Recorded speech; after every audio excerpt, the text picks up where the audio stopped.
ఓం శ్రీ మహాగణాధిపతే నమః. శ్రీ గురుభ్యో నమః. వాగర్ధావయవ సంపృక్తౌ వాగర్ధ ప్రతిపత్తయే జగతః పితరౌ వందే పార్వతీ పరమేశ్వరౌ. కాయ్ టీవీ మీడియా ప్రేక్షకులకు మహాశివరాత్రి పర్వదిన శుభాకాంక్షలు తెలియజేస్తూ, మాఘ బహుళ చతుర్దశిని మహాశివరాత్రి అంటాము. ఇది అద్భుతమైనటువంటి పర్వదినము. మనం జరుపుకునే పండుగలన్నీ పగలే ఉంటాయి, కానీ శివరాత్రిని మాత్రం రాత్రిపూట ఎక్కువగా జరుపుకొని శివుణ్ణి పూజిస్తాం. ఎందుకంటే మాఘ బహుళ చతుర్దశి అర్ధరాత్రి లింగోద్భవ కాలం జరుగుతుంది. ఆ లింగోద్భవ కాలం జరిగినప్పటి నుంచి మనం అభిషేకాలతో అర్చనలతో శివుణ్ణి పూజిస్తాం. రుద్రుణ్ణి నాలుగు యామములుగా విభాగించుకుంటాం. మొదటి యామములో ఆవు పాలతో, రెండవ యామములో ఆవు పెరుగుతో, మూడవ యామములో ఆవు నెయ్యితో, నాలుగవ యామంలో తేనెతో చక్కగా అభిషేకిస్తాం.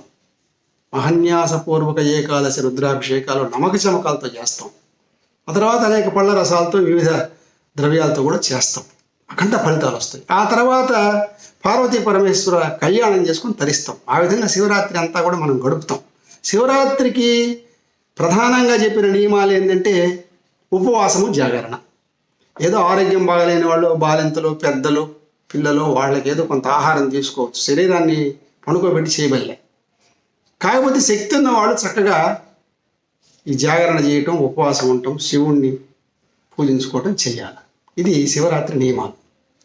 అయితే మనము ఈ శివరాత్రి సందర్భంగా శివుడికి ఉన్నటువంటి అనేక విషయాలు తెలుసుకుందాం. మనం అన్నీ తెలుసుకోలేమండి. శివుణ్ణి గురించి తెలుసుకోవాలంటే ఆయన పరబ్రహ్మ స్వరూపం. ఆయన సదానంద స్వరూపుడు, ప్రణవ స్వరూపుడు, అమృత స్వరూపుడు, అశుతోషుడు, నిత్య సత్యస్వరూపుడు. కాబట్టి ఆయన గురించి అన్నీ తెలుసుకోలేము. తెలుసుకున్న వరకు కొన్ని విషయాలు తెలుసుకొని చక్కగా పూజలు, అభిషేకాలు, అర్చనలు చేస్తే మనకు తృప్తి కలుగుతుంది, ఆనందంగా ఉంటుంది. భక్తితో, చిత్తశుద్ధితో చేయాల్సిన విషయాలు ఇవన్నీ. అందుకనే శివుణ్ణి గురించి శ్రీకృష్ణ పరమాత్మ మహాభారతంలో ఒక మాట అంటాడండి. చక్కగా ధర్మరాజుతో చెప్తాడనమాట. శివం ఇచ్చేత్ మనుష్యాణం తస్మాత్ శివం ఇది స్మృత అంటాడు. అంటే ఎల్లవేళలా జనులకు సకల శుభములను వసుకేవాడు శివుడయ్యా, పూజ చేసుకుని చెప్పాడు.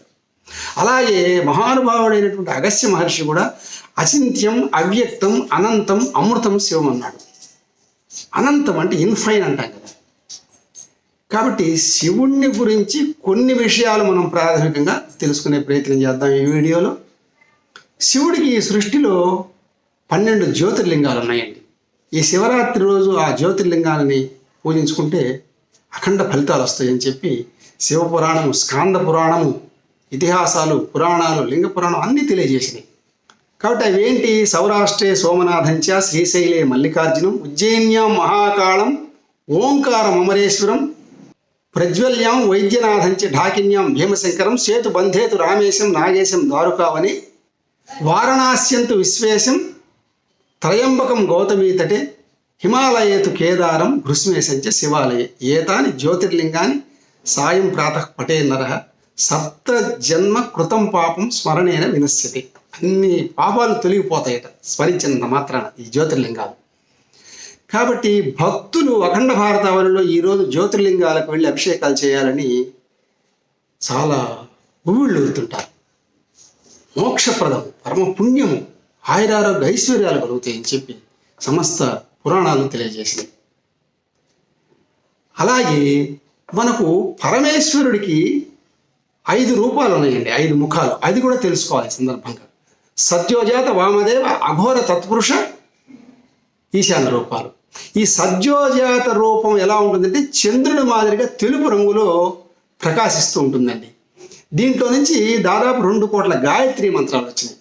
అలాగే వామదేవ రూపం ఏంటంటే మొగలి రంగు, అంటే మొగలి పువ్వు రంగులో చక్కగా ఉంటుందన్నమాట. దీంట్లో నుంచి దాదాపు 1 కోటి శైవ ఆగమ మంత్రాలు వచ్చినాయి. అలాగే అఘోర రూపంలో ఇది ఎలా ఉంటుందంటే మేఘం వలె నీలి రంగుగా ఉంటుంది ఈ లింగం. దీంట్లో నుంచి 1 కోటి వైష్ణవ ఆగమోక్త మంత్రాలన్నీ వచ్చినాయి. ఇదంతా శివపురాణంలో ఉన్న విషయం అన్నమాట. అలాగే తత్పురుష రూపంలో స్వచ్ఛమైన తెల్లటి కాంతితో ఉంటుంది లింగం. మహావిద్యాది 2 కోట్ల మంత్రాలు వచ్చినాయి దీంట్లో నుంచి. ఇంత గొప్ప విషయం అండి. అలాగే ఈయన ఈశాన రూపంలో శుద్ధ స్ఫటికలింగం వలె బాగా నిర్మలంగా ఉంటుంది. నిర్మల భాషిత శోభిత లింగం అంటాం కదా. దీంట్లో నుంచి బ్రహ్మ విద్యాది కోటి మంత్రాలు వచ్చినాయి. అంటే వీటిల్లో నుంచి మొత్తము దాదాపు 7 కోట్ల మంత్రాలు వచ్చినాయండి. ఇవన్నీ సమస్త శాస్త్రాలకు, ధర్మశాస్త్రాలకు, మంత్రశాస్త్రాలకు మూలం, ఆదర్శం. కాబట్టి ఇవి తెలుసుకోవాలి.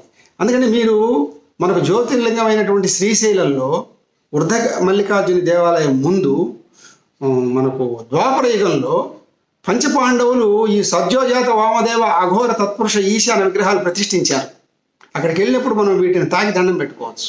మహాపుణ్య ఫలం. మహానుభావులు కదా వాళ్ళు, ధర్మపరులు కదా, కృష్ణ పరమాత్మ అండ ఉంది కదా వాళ్ళకు. కాబట్టి ఆ రూపాలు అలా ఉంటాయి అన్నమాట. అయితే మనకు ఆంధ్ర రాష్ట్రంలో వచ్చేటప్పటికి పంచారామాలు ఉన్నాయండి. ఈ పంచారామాలకు కూడా వెళ్ళి మనం చక్కగా స్వామిని ఈరోజు అభిషేకం చేయొచ్చు, పూజించుకోవచ్చు. అవి అమరారామం, అది దేవేంద్రుడి ప్రతిష్ఠితం. అలాగే క్షీరారామం వరుణదేవుడి ప్రతిష్ఠితం, క్షీరారామలింగేశ్వర స్వామి. అలాగే సోమారామం చంద్రుడి ప్రతిష్ఠ. అలాగే ద్రాక్షారామం సూర్యుడి ప్రతిష్ఠ. అలాగే కుమారారామం కుబేరుడి ప్రతిష్ఠ. దివ్యమైన క్షేత్రాలు ఇవన్నీ ఆంధ్ర రాష్ట్రంలోనే ఉంది. ఇలాగా మనకు ఎన్నో విషయాలు. అసలు మనము ఈ శివుడిని గురించి ఇంకొక విషయం తెలుసుకుందామండి. శివుడికి అష్టమూర్తి తత్వం ఉందండి, చాలా గొప్పది. ఈ అష్టమూర్తి తత్వాలు ఏంటంటే శర్వాయ, భవాయ, రుద్రాయ, ఉగ్రాయ, భీమాయ, పశుపతయే, మహాదేవాయ, ఈశానాయ నమః. చూడండి ఎంత గొప్ప విషయం. ఈ అష్టమూర్తి తత్వాల్లో శర్వాయ అంటే శర్వుడు అనేటటువంటి మూర్తి రూపం అండి. భూమిని ఆవహించి ఉంటుంది. శర్వాయ క్షితిమూర్తయే నమః అని నమస్కరించుకుంటే దైవశక్తి వస్తుందండి. అలాగే భవాయ, భవాయ ఈ భవుడు అనేటటువంటి మూర్తి రూపము నీటిని ఆవహించి ఉంటుంది. భవాయ జలమూర్తయే నమః అని నమస్కరించుకుంటే ఈయనకు కూడా దైవశక్తి వస్తుంది పూజించుకున్నందువల్ల. ఈ పృథ్వీలింగాన్ని, ఈ జలలింగాన్ని పూజిస్తే విపరీతమైన దైవశక్తి వస్తుందట మనలో. అలాగే రుద్రాయ, ఈ రుద్రుడు అనేటటువంటి మూర్తి రూపము అగ్నిని ఆవహించి ఉంటాడు. అందువల్ల రుద్రాయ అగ్నమూర్తయే నమః అని నమస్కరించుకోవాలి. దీనివల్ల పుణ్యం వస్తుంది, మోక్షం వస్తుందని చెప్పారు పరమేశ్వరుడు అనుగ్రహంతో. అలాగే ఉగ్రాయ, ఉగ్రుడు అనేటటువంటి మూర్తి రూపము ఇది వాయువుని ఆవహించి ఉంటుందండి, ఉగ్ర రూపం. అందువల్ల ఉగ్రాయ వాయుమూర్తయే నమః అని నమస్కరించుకుంటే శాంతి, సౌఖ్యము, సౌభాగ్యాలు వస్తాయట. అలాగే భీమాయ, భీమమూర్తి రూపం అన్నమాట. ఇది ఆకాశాన్ని ఆవహించి ఉంటుంది. అందువల్ల భీమాయ ఆకాశమూర్తయే నమః అని చెప్పి నమస్కరించుకుంటే ఆత్మానందం కలుగుతుందట. ఆత్మానందం కావాలి కదా, అది కలుగుతుందట ఈ లింగాన్ని పూజిస్తే. అలాగే పశుపతయే, పశుపతి మూర్తి ఇది జీవుణ్ణి ఆవహించి ఉంటుందండి. అందువల్ల పశుపతయే జీవాత్మనే నమః అని చెప్పి నమస్కరించుకుంటే సద్బుద్ధి కలుగుతుందట. అలాగే మనకు మహాదేవాయ, ఈ మహాదేవుడి రూపం ఏంటంటే చంద్రుణ్ణి ఆవహించి ఉంటుందండి. అందువల్ల మహాదేవాయ సోమమూర్తి నమః అని నమస్కరించుకుంటే ఆనందం కలుగుతుందట. శరీరానికి ఎంతో ఆనందం, మనస్సుకు ఆనందం, ఉల్లాసం కలుగుతుందట. చివరగా ఈశాన రూపం, ఈశానమూర్తి రూపము సూర్యుణ్ణి ఆవహించి ఉంటుంది.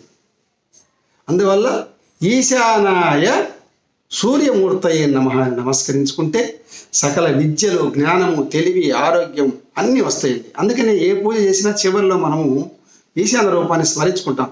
ఈశాన సర్వ విద్యానం, ఈశ్వర సర్వభూతానం, బ్రహ్మాధిపతి బ్రహ్మణోధిపతి, బ్రహ్మ శివోమ్యాస్తు సదాశివోహం అనుకుంటాం. కాబట్టి శివుణ్ణి గురించి మనం తెలుసుకుంటూ పోతే ఇలాంటి విషయాలు ఎన్నో ఉంటాయండి. అంతేకాకుండా మనకు పంచభూతాత్మికమైన లింగాలు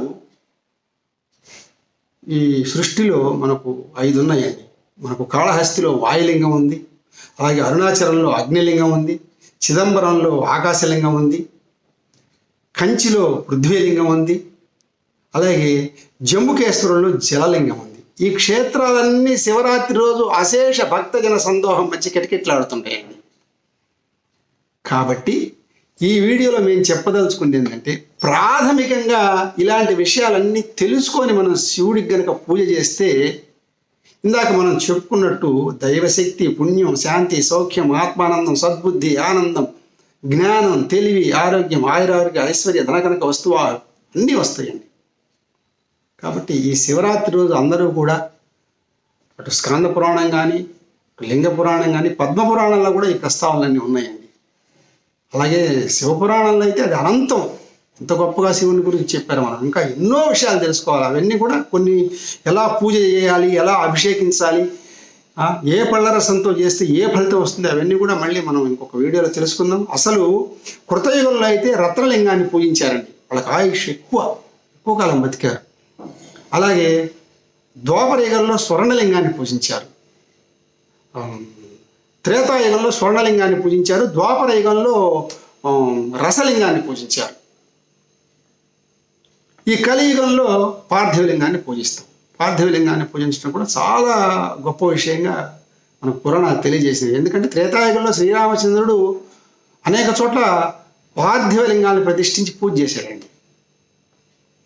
కాబట్టి మొత్తం మీద మనము ఈ వీడియోలో ఈ విషయాలన్నీ తెలుసుకొని శివాలయాలకు వెళ్ళి శివుడికి నమస్కరించుకోవాలా, అభిషేకించాలా, అర్చించాలా, పూజించాలా తెలియజేస్తూ, ఓం సహస్రాక్షస్య మహాదేవస్య ధీమహి తన్నో రుద్రః ప్రచోదయాత్. సర్వే జనాః సుఖినో భవంతు. స్వస్తి.